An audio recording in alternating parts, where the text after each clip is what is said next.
Today's guest is Melanie Smith, a U.S. Army veteran and teacher who has worked in both public and private schools since 2000. In 2015, she launched Freedom Montessori Academy, an eco school in Sarasota, Florida, that she now runs in the Tampa Bay area. Freedom Montessori Academy offers homeschool enrichment individualized to each learner through the Montessori method. Melanie Smith, welcome to the Liberated Podcast. Hi, thank you for having me. I'm really excited to be here. I'm really excited to have you here. I want to hear all about Freedom Montessori Academy and your founder journey. But I'd love to start, if we could, with kind of the early part of your career. You proudly served your country in the U.S. Army and spent time as in your military career working in the war room in the United States Army Europe Command Center.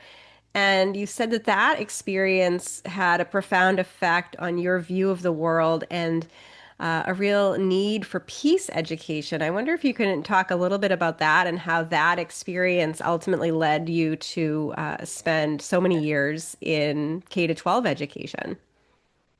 Okay, sure. I'd like to go back a little bit further to Perfect. my education and why I ended up joining the military, which I've watched a lot of your podcasts, and most of the teachers just knew they were going to be a teacher when they were a child and they just loved school.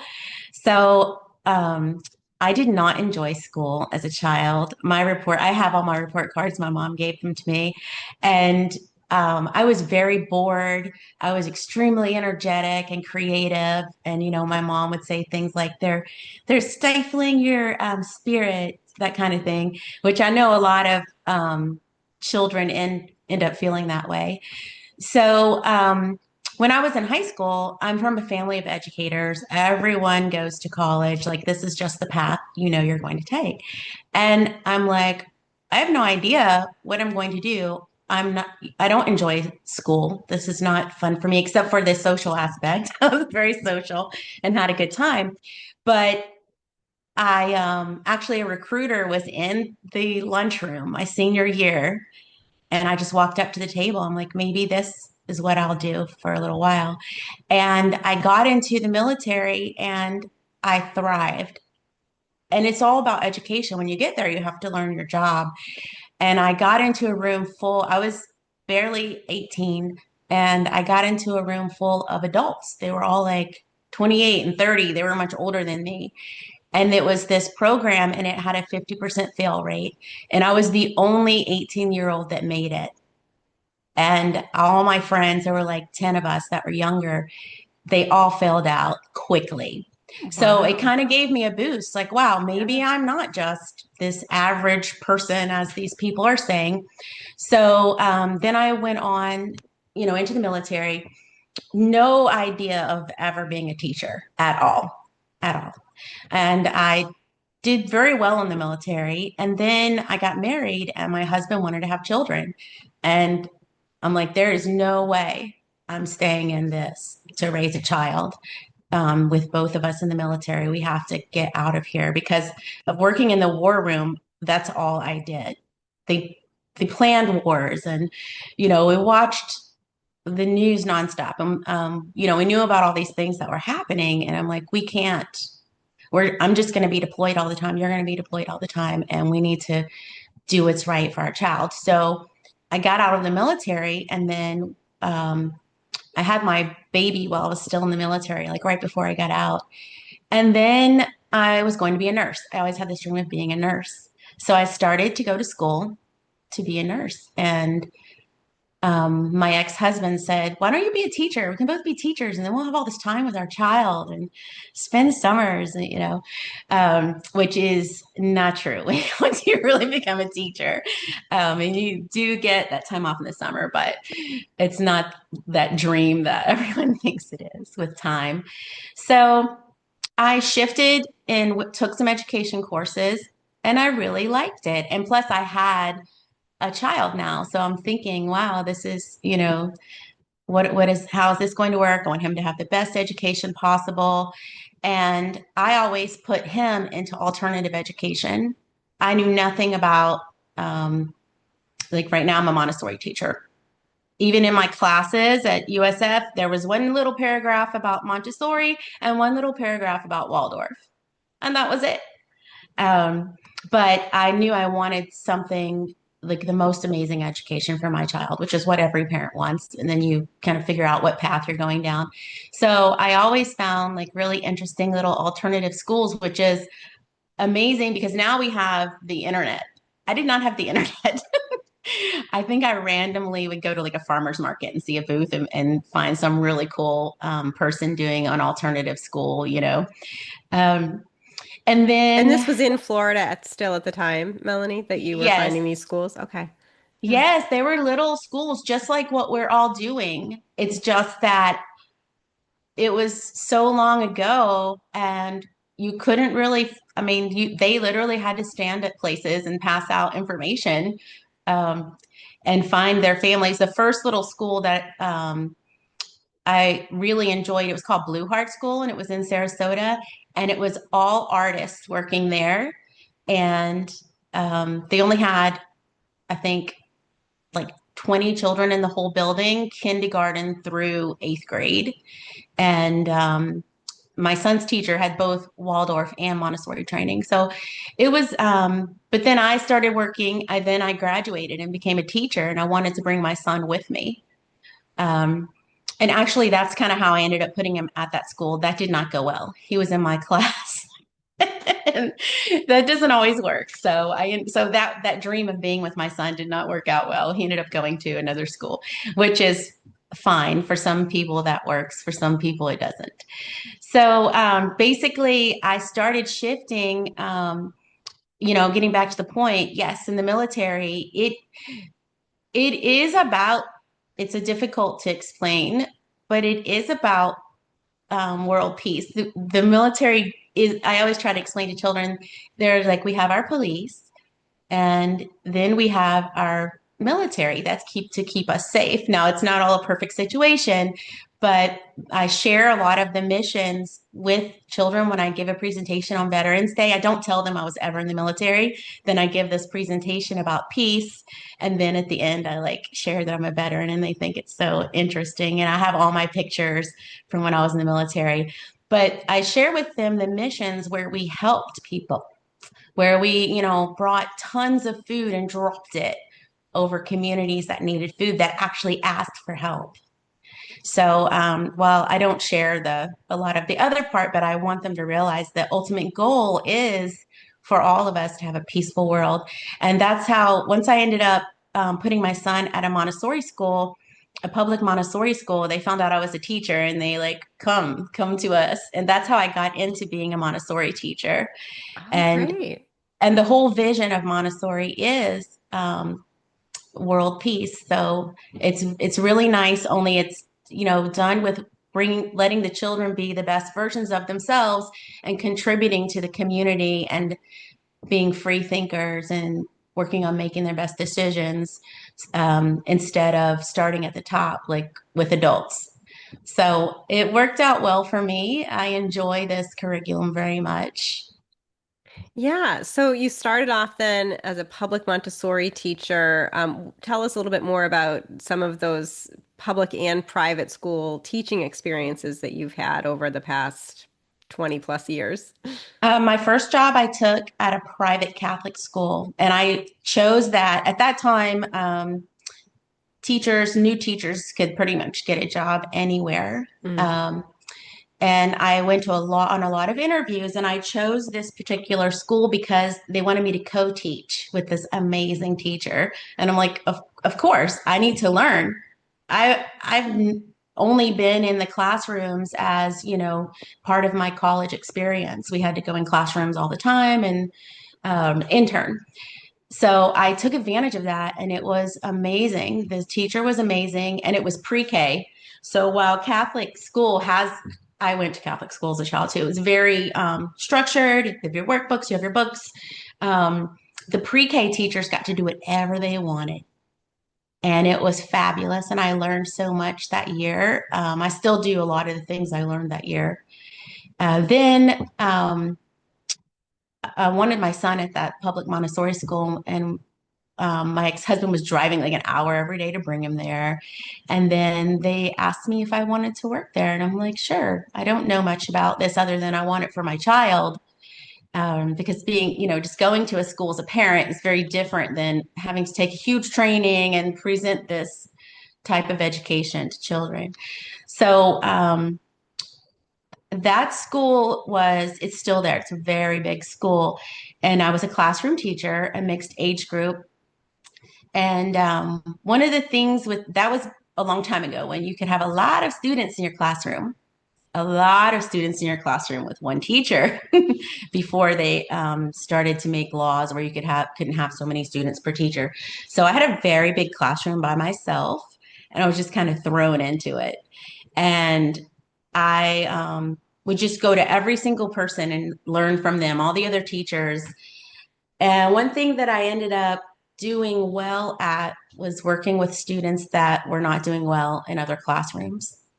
And so I was that teacher, whether I would just put them in my classroom or I would ask before they have to leave the school, can they come to my classroom and let's see how it goes?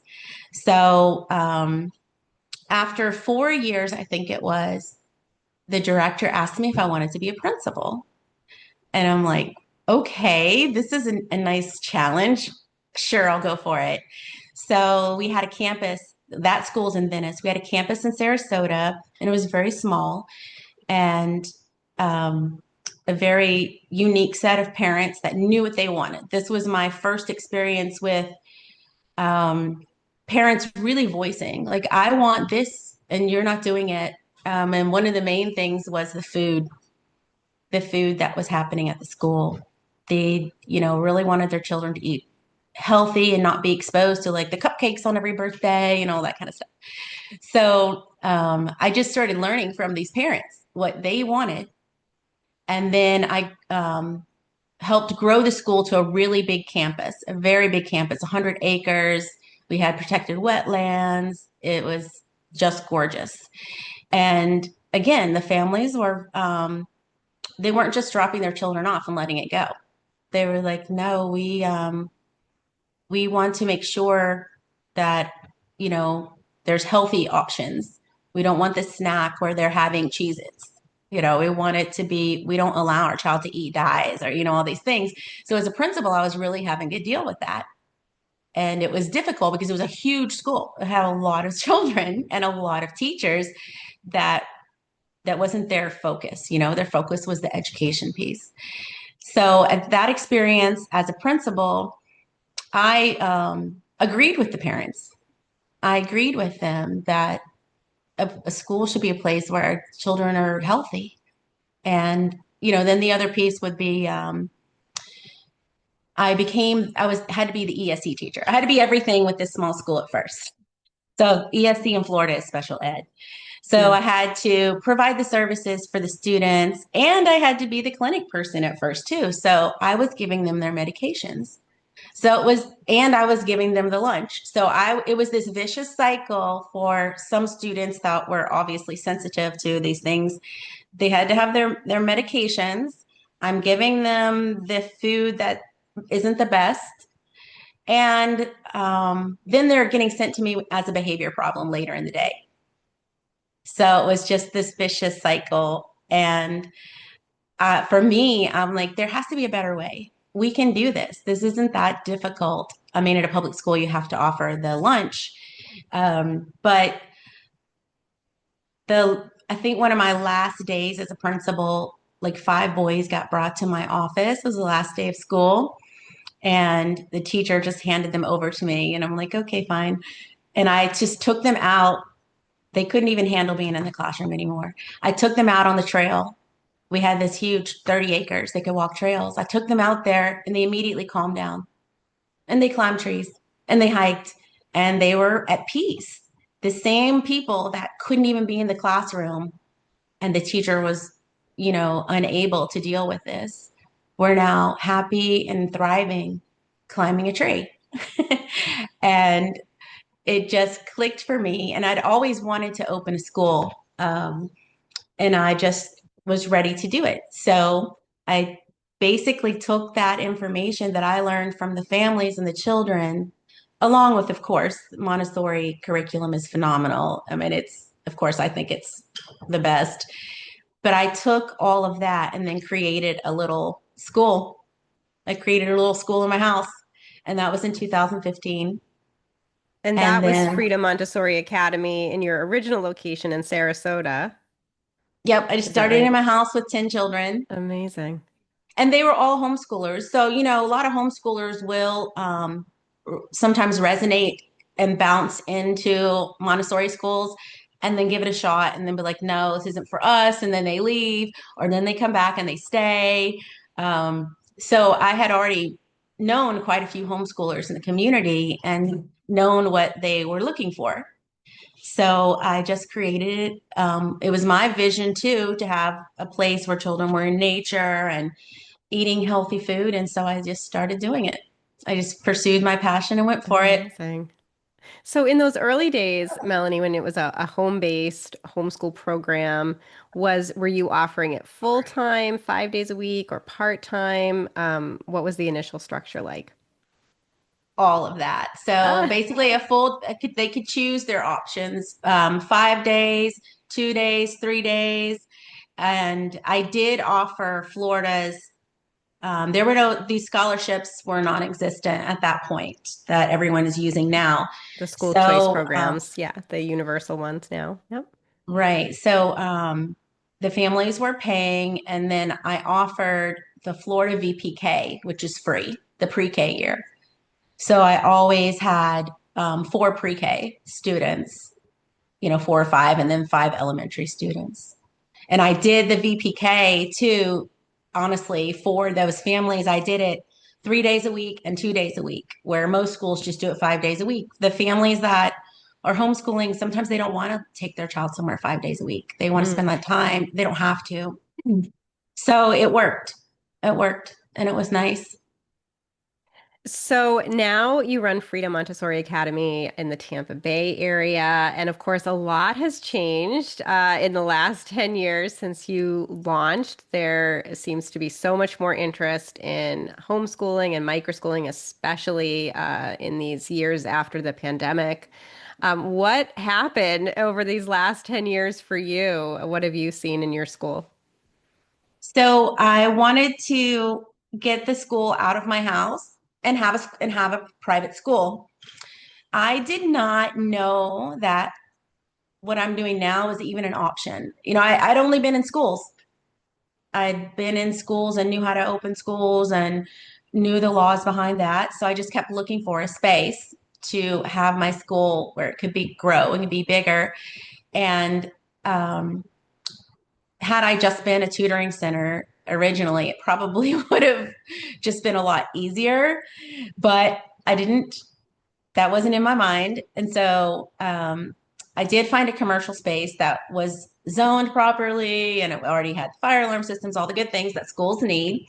And I leased the building and it went really well. And I still wanted to grow. So I had leased the building and I even had another building for 200 students ready to go and had the paperwork from the city and everything. And then, the good old story, it was March 2020 and everything shut down. Wow. So Yeah. I was right in the middle of like my best month ever. I had teachers would just knock on my door. Some of the best Montessori teachers in the world, in my opinion. There, Montessori in Sarasota, there's a lot of Montessori schools there, and it's kind of a lot going on there. So teachers would come and they would just say, "We want to work here." We don't, because part of what I did is I didn't, my vision was to not stress teachers out. This is a very stressful situation, all this paperwork, all this testing. Just enjoy life. And when the teachers are happy, they're doing a better job and the children are happy. So I ended up with some really nice, amazing people at the school. And then I did obviously close down and at that point I was, because I was a private school, I was taking some scholarships. So I had to do an online program for 1 month. So I had to figure that one out. And then I opened back up for summer because I would do the summer VPK every summer, and some of the public school teachers at the Montessori school would come and work as their summer job, and they enjoyed it. And I did have a full group, but the actual families, the homeschool families, the alternative thinking families that would come back for the school year, they weren't willing to still be a part of the situation that was still happening with COVID and schools. And we weren't sure, like, what are they going to make us do? The place where I had gotten the second building, I didn't move forward with that because the police were outside making sure teachers had masks on. And And at that point, you were running this as a sort of state recognized private school, not just a yes, homeschool microschool program. Yeah. right. But I still But you had those had, same options. I had a lot of yeah, homeschoolers. I had the 2 days a week, 3 days a week. got it. And a lot of them they enjoyed it so much because it's very different. It's very about following the child, extremely individualized. Hmm. So a lot of families had started coming full time as a private school student, and we're about to. So basically, I decided I don't know if anyone's going to sign up, and I just couldn't keep going. And this was So I, fall of for 2020? yes, Fall of yeah. So 2020. just so it was basically July like 28th was the day I Mm, stopped. Right after the VPK session was over for those students, because those students that would come in the summer, they're all public school students. yeah. Sometimes a homeschooler would come, but again, it's 5 days a week in the summer, and this 8 hours a day. By the Yeah. legal standards, I have to offer that for them to get the voucher, which pays for it. So I just closed down and took a little time, and then I was really missing. I was missing it, so I just put out into one of the Facebook groups. I'm going to do this once a week, and a whole bunch of families. Some of them I knew from like 5 years ago, their child was four in my VPK, or, some of them had gone to my private school, and some of them I never even met. I didn't know who they were. And I was like, okay. So they all came, and we did, basically, I did the Nutcracker. I did a unit on the Nutcracker, and then we performed the Nutcracker at this big event where schools perform their winter performances in Sarasota. And I really enjoyed it. And I was outside with the children the whole time.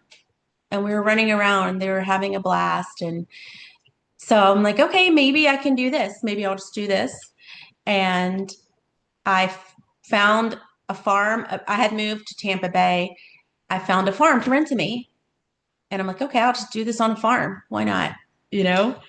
And then that was a nice experience, but the farm changed what they had planned with me. I had families that wanted to come 5 days a week, and they told me I could only be there 2 days a week. And then all the families that came to that session, I still had a pretty good group. The families were like, we want this all the time. Let's find a building. Let's search for a building. And so, just like I'm sure many founders, that searching for the building, oh my goodness, and finding someone to rent from like this will wear you out. Yeah. Constantly talking to people, constantly trying to find a place to be. I mean, I was outside that box. I was at a Girl Scout camp, like, and because they just sit empty. These places sit empty until they have an event, or the summer they have summer camps. I was everywhere, every church you could think of, and none of it ever worked out. And so I went ahead and and I had already actually, one interesting that happened during 2020 is I started helping other schools start because I knew how to start schools, like Oh, how great. for the state of Florida. So Yeah. I would do all the paperwork for them. Um, I would make sure they had the fire inspection, because I already knew all this from opening the school in the private school and opening my own building. So I helped some schools, and I would work at them too sometimes. Like, they would hire me when they would go on vacation to run their school, that kind of thing. So that's kind of how I started seeing many different schools. And then when I moved up to Tampa Bay, after I was like, okay, I've got to find my own space, but I also have to work. So I started working at a couple of Montessori schools up here. And I was just still missing what I do so much because it's a little bit different. Um, I do a lot outside with students and it's very free, it's very relaxed. And I'm like, I just have to buy a property. I can't keep trying to find other people to do this for me. So I just bought a property and we're starting up again. So now Oh I'm my starting gosh. over with a whole Wow. new group. So I'm like starting this thing again, but this is it because I'm here and I'm never leaving. And you own the real estate, so now it'll hopefully all work out. You won't be scrambling And I for needed properties. nature. I Yeah. needed nature. I needed that outside space, which some people would rent to me, obviously, like in a strip mall or something. But where would we go outside? Because we're building huge gardens. I build edible playgrounds with them, and that's all part of the curriculum and where they thrive. So I had to find nature. So Mm. I have plenty of nature now. Yeah, and you're an eco school that's recognized and registered with is it the National Wildlife Federation? Yes, yes. Yeah, it's just such an interesting model that blends the kind of Montessori method with eco education. It's just so exciting. So where are you now in terms of getting ready to launch this fall? Do you have students signed up? If so, how many ages? What is the plan for fall? So I do the program for elementary. I'm basically just a tutor, you know. So I just have been opening up, having open houses. Some families have committed, others are still thinking. So I'll probably have around 5 every day when we start, but more people will come. Yeah. One caveat to all of this is the scholarship program. Yeah, tell us about that. Yeah. So, for some of us, it's difficult to get approved because they shifted systems. I used to be a approved provider and completely got paid as this model just 2 years ago, but they changed their online system where you sign up um, to be a little more modern, I think. But some of us, and I've spoken to other providers as well, where, yeah, it took us 6 months. Oh, it took us a year. We had to keep calling. I'm on year two of calling and trying to get set up in the new system. So that is a hindrance right now because the families are all using this Yeah, and these they'll are have. the school choice scholarships that are Mhm. now universal, applying to all K to 12 students in the state of Florida.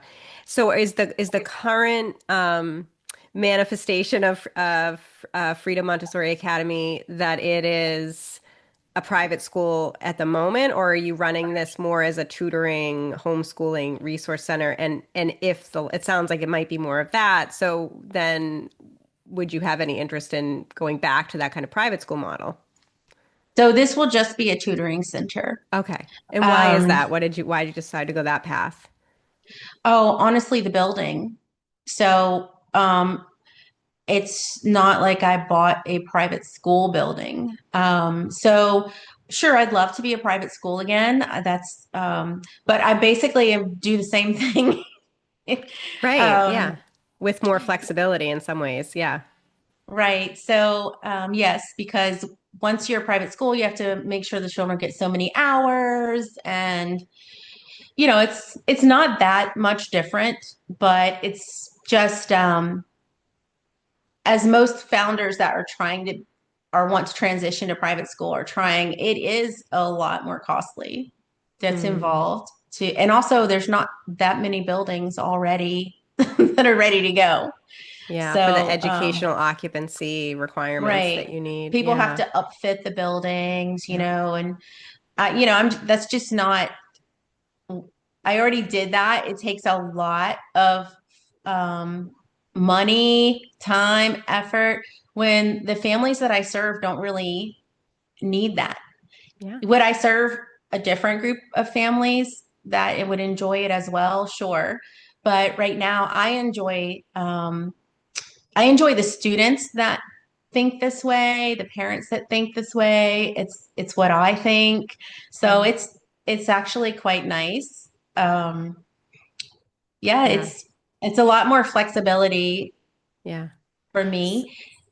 So you're just in this holding pattern then at the moment in terms of families being able to access the scholarships to use toward your tuition. Are you optimistic that that will get resolved sooner than later, or I guess what are the next steps there? So they will still get reimbursed. Oh, okay. They just have to prepay. Oh, And okay. when you have four children, that's kind of difficult for some families. Got it. And some families, even with one child, they can't do that because from what they're telling me, they don't get reimbursed for 60 days sometimes. So now I they've see. paid for 2 months of tuition for tutoring. So I am calling all the time. I'm talking to supervisors at this point, and I have a ticket now. So it's So more about the hopefully, speed in which the reimbursements happen, not about the structure, that you're an approved provider. It's just that the speed is a little bit slow. yes, I have to get them to the people at the company that disperse the funds for the state of Florida. Yeah. I have to figure out how to get them to help me because it's on their end. Yeah. I believe it's on their end because I've spoken to other providers who would say, "Oh, you won't believe I had this message," and I'm like, "That's the same message I Mm, have." yeah. So I'm not really sure that it's me making this mistake. Yeah. For 2 years solid. So I'm Yeah. going to be pushing forward to get approved, and I'm sure it will happen, but not by the first day. Yeah. I mean, that's very optimistic. If it does, great. So I think more families might enroll, but if I was in a direct provider, there would be so many families here because it's Yeah. just a lot easier. They just click a button, I think, and And send their money. and the tuition that they would pay is fully covered by the scholarship, or I guess how are you doing pricing? So it depends on some students have more money because they are have learning differences and they're on a Hmm. different scholarship. Sure. Um, I honestly don't even know how much money they get. Um, I just created my pricing based on the program and what's offered. So if their scholarship doesn't cover it, they would have to pay the difference. I'm pretty sure for all the part-time options it covers it. They might have to pay a little bit for the if they come for the most hours available. And what I have is three your, different options. I was just going to say, what are your options? What are the pricing options? For 2 days, it is 650. For 3 days, I believe it's 825, and for the 4 days, it is 1100 A month. a month. A month, Yeah. yes. So if someone were to come full time for the year, it would be $11,000. It's on a 10-month I'm only doing cycle. 9 months. Okay. I broke it up into where they're just paying every 4 weeks. So they're not paying like a Perfect. lot of people will do, or they pay over the holiday breaks and all of that. Just because I'm starting now and I'm honestly not even sure how the scholarship program Yeah. works Yeah. because before I was doing it, I had to create a receipt for like how much they came. So because I can't get past I Yeah. just created it as tutoring sessions in 4 week blocks, and they're Perfect. only paying while they're, during those 4 weeks. So not during like spring break or winter break. Nobody has to pay anything. Yeah. Otherwise, it would be 10 months. Yeah. Like when I was a private school, I did that where it's this much per year and we break it up into 10 payments. I'm kind Yeah. of doing it a little bit different. So it's under $10,000 then if someone were to do the full-time program for the Right. academic year. Amazing. Yeah. Um, so, one of the things that I gather from your story, Melanie, is that you have an enduring entrepreneurial spirit that even in the wake of a pandemic and all this sort of disruption, that you just kept coming back to wanting to be an education entrepreneur and serve kids in your community with this eco-focused, Montessori-inspired educational model. Where do you think that comes from for you, that kind of entrepreneurial drive? Um, I really don't know. I think I've always kind of thought differently. Mm, Like even when I was at that Catholic school, my first year, I noticed that the 3-year-old, it was we had a 4-year-old classroom. The 3-year-old parents wanted to come, but they didn't want to come 5 days a week, you know? So I told the principal, why don't we do, because I was a mom too, and I didn't always mm, want to drop my child off 5 days when I'm just, don't need to be there. Why don't we do a 2-day a week and a 3-day a week option? And I'll do it. I'll be that 3-year-old teacher. And we did it. And it was, everybody signed up.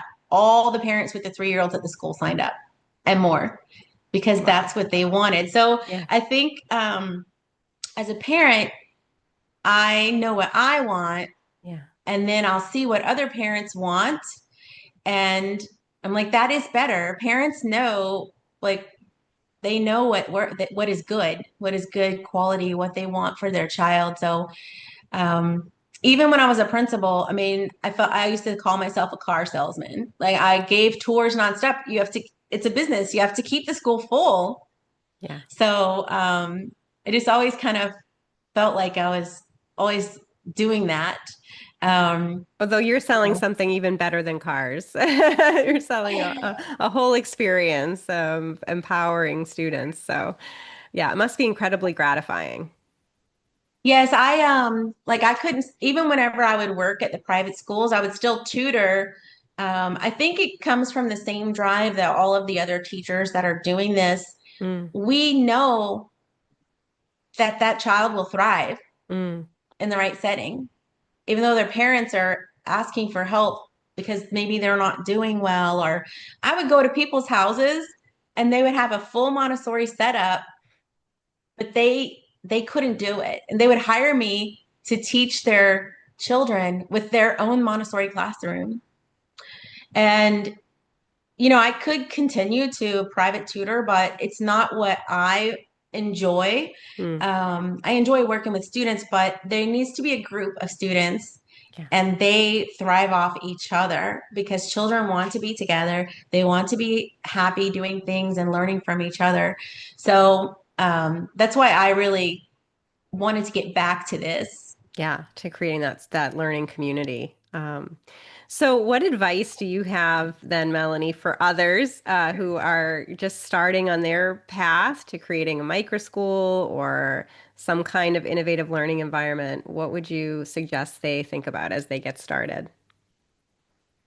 Um, so I think, if they have like a dream, they can't stop thinking about it.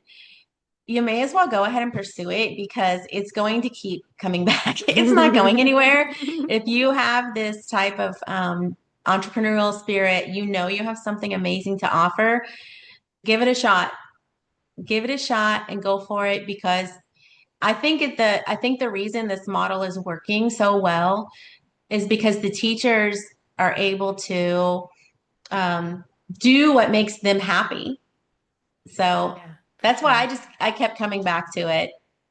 Yeah, the teachers are happy and the students are happy and the families are happy. So it's a Yeah. win-win-win for everyone.